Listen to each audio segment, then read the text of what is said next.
Agama Google, Googleisme. Kan kita itu bercahaya. Nah, cahayanya Tuhan atau Tuhan itu kan Disebutkan sosok seperti itu ya cantik, bersayap, bisa terbang. Kebudayaan Jawa merupakan bagian dari pengakuan kemanusiaan.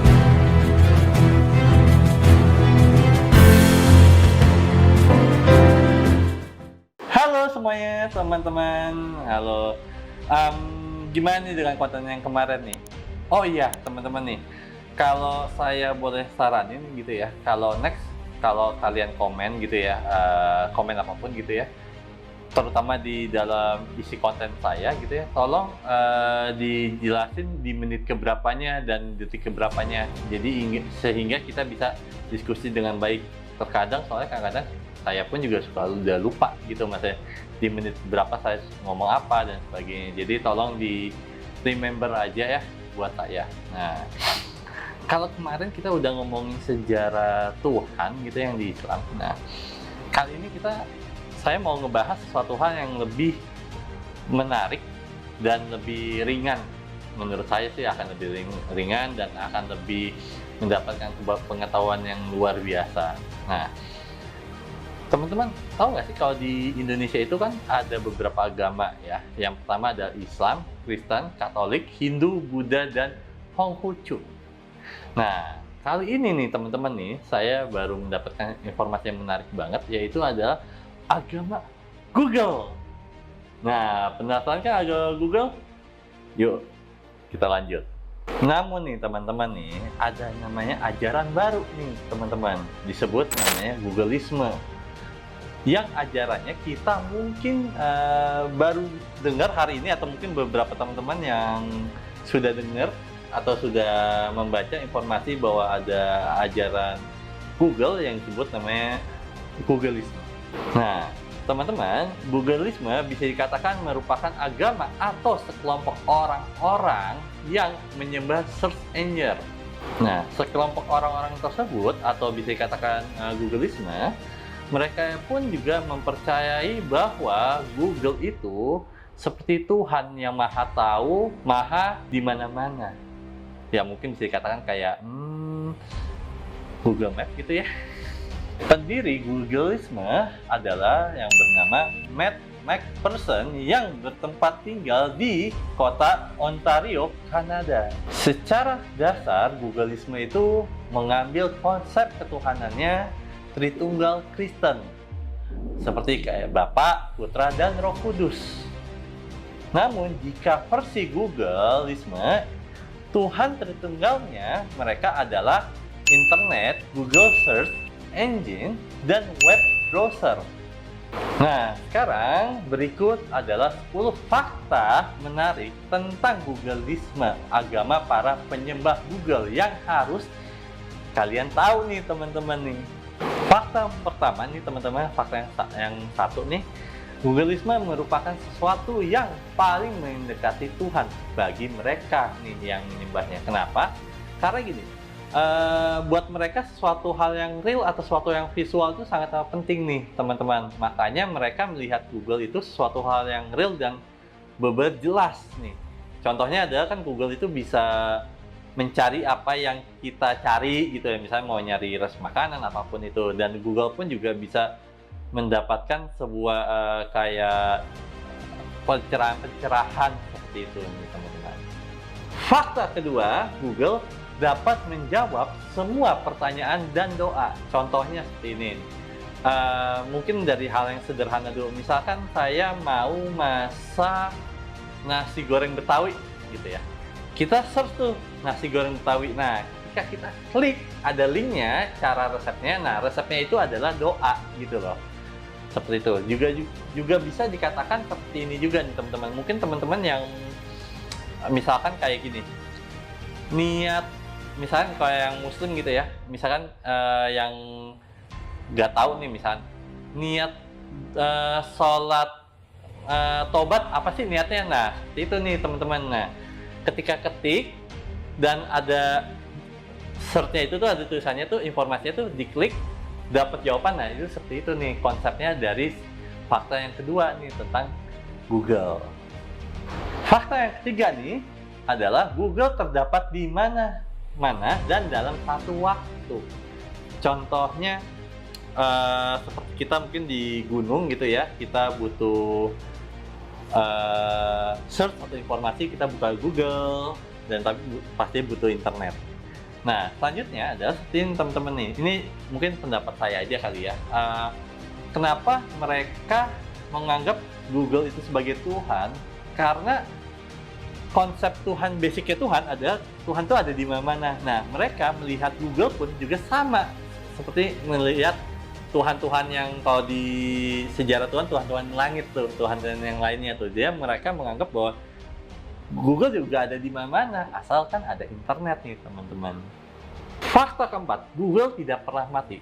Bagi orang-orang yang menyembah Google atau bisa dikatakan Googleisme, mereka menganggap bahwa Google memang tidak pernah mati, seperti Tuhan yang kita punya nih. Kenapa seperti itu? Karena sederhananya gini, Google itu atau internet ya, Google itu mempunyai informasi-informasi yang selalu update dan tidak pernah ketinggalan zaman atau ditelan zaman itu nggak mungkin. Yang dimanapun juga Google, menariknya ya, Google informasi-informasi yang lama mungkin tahun 2002, 2000 berapa, nah Google pun juga masih menyimpan informasi-informasi itu, makanya bisa dikatakan Google tidak pernah mati. Jadi tetap terus berupdate, terus berkembang. Seperti itu teman-teman. Fakta kelima adalah Google bisa mengingat semuanya. Nah, contoh nih teman-teman ya. Bagi orang-orang yang menyembah Google atau Googleisme, mereka menganggap Google seperti Tuhan. Kenapa? Karena apa? Kalau secara dasarnya ketuhanan apa sih? Tuhan mengingat manusia atau mengingat ciptaannya.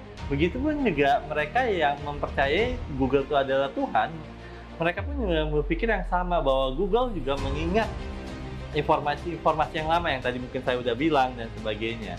Maka dari itu mereka menganggap Google ini benar-benar Tuhan yang sejati nih teman-teman. Fakta yang keenam adalah Google terus tumbuh dan tidak pernah terbatas. Nah, mungkin bagi orang-orang yang menyembah Google atau Googleisme ini pun juga menganggap kenapa dia menganggap Google itu seperti itu Tuhan, seperti ini teman-teman.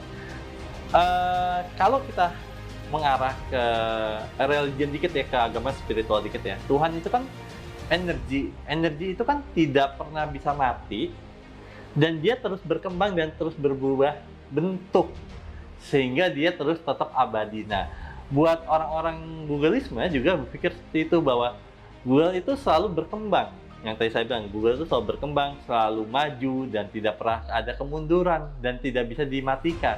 Seperti itu nih teman-teman. Fakta yang ketujuh adalah Google lebih dicari banyak orang daripada nama Tuhan lainnya. Nah, bisa dikatakan bahwa orang-orang yang menyembah Google atau Googleisme ini berpikir seperti itu karena apa? Karena kan yang saya bilang bahwa nggak usah jauh-jauh deh, kita pun adalah manusia yang suka yang sesuatu yang visual, yang jelas, yang mungkin bisa dikatakan mata lahiriah gitu, yang dimana bagi orang-orang penyembah Google ini pun juga berpikir yang seperti itu tuh, yang dimana mereka lihat, oh Tuhan yang jelas itu ada Google karena saya bisa melihat, saya bisa berjumpa, saya bisa berdialog gitu, yang dimanapun juga mereka tidak perlu ada effort untuk bertemu Tuhannya. Maksudnya tidak ada effort apa? Misalnya gini, kalau misalnya di agama kan kita diajarkan ketemu Tuhan itu kan ada ritualnya. Misalkan kalau di Islam ada sholat 5 waktu, terus ngaji, wirid dan sebagainya. Nah, tapi kalau buat golongan Googleisme ini bisa dikatakan lebih simpel. Karena apa? Tinggal buka aja, langsung ketemu Tuhan. Ibaratnya seperti itu nih teman-teman. Itu di fakta yang ketujuh. Fakta ke-8 adalah Google menunjukkan caranya dengan nyata. Maksudnya apa? Contohnya gini. Dengan nyata seperti apa? Contoh ada search engine yang saya bilang.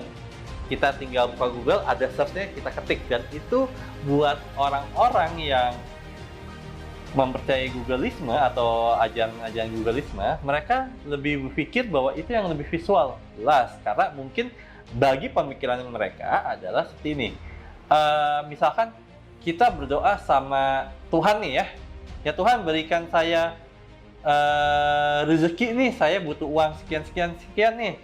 Nah, lalu Tuhan memberikan atau mengirimkan seseorang untuk memberikan uang tersebut. Padahal esensinya adalah Tuhan itu sendiri yang memberikan. Nah, begitu pun dengan seperti Googleisme. Mereka berpikir bahwa tidak ada perantara sama sekali untuk apa yang mereka dapatkan. Jadi, tanpa ada perantara A dan B, dia langsung berpikir si orang Googleisme ini ada search dan mereka akan mendapatkan itu sendiri tanpa ada usaha atau tanpa ada hal-hal yang berbelit-belit. Fakta yang ke-9 adalah Google tidak melakukan kejahatan. Nah, bagi mereka yang mempunyai ajaran atau menganut Googleisme, mereka berpikir bahwa Google itu seperti Tuhan yang pada umumnya tidak melakukan kejahatan, tapi melakukan kebaikan. Nah, bagi mereka seperti itu. Nah, tapi sebenarnya teman-teman, apapun yang kita dapetin ya, maksudnya mau baca dari buku, mau baca dari Google atau informasi dari manapun, sebenarnya informasi tersebut itu seperti pisau bermata dua, yang dimana bisa buat kebaikan dan kejahatan. Ya jelas bagi mereka kenapa Google itu tidak melakukan kejahatan, karena apa? Google itu selalu atau search yang selalu yang positif semuanya. Tetapi kita sendiri yang kadang-kadang mengambil hal itu menjadi negatif. Contohnya paling sederhana. Nih saya punya pisau nih ya, pisau dapur misalnya, pisau dapur.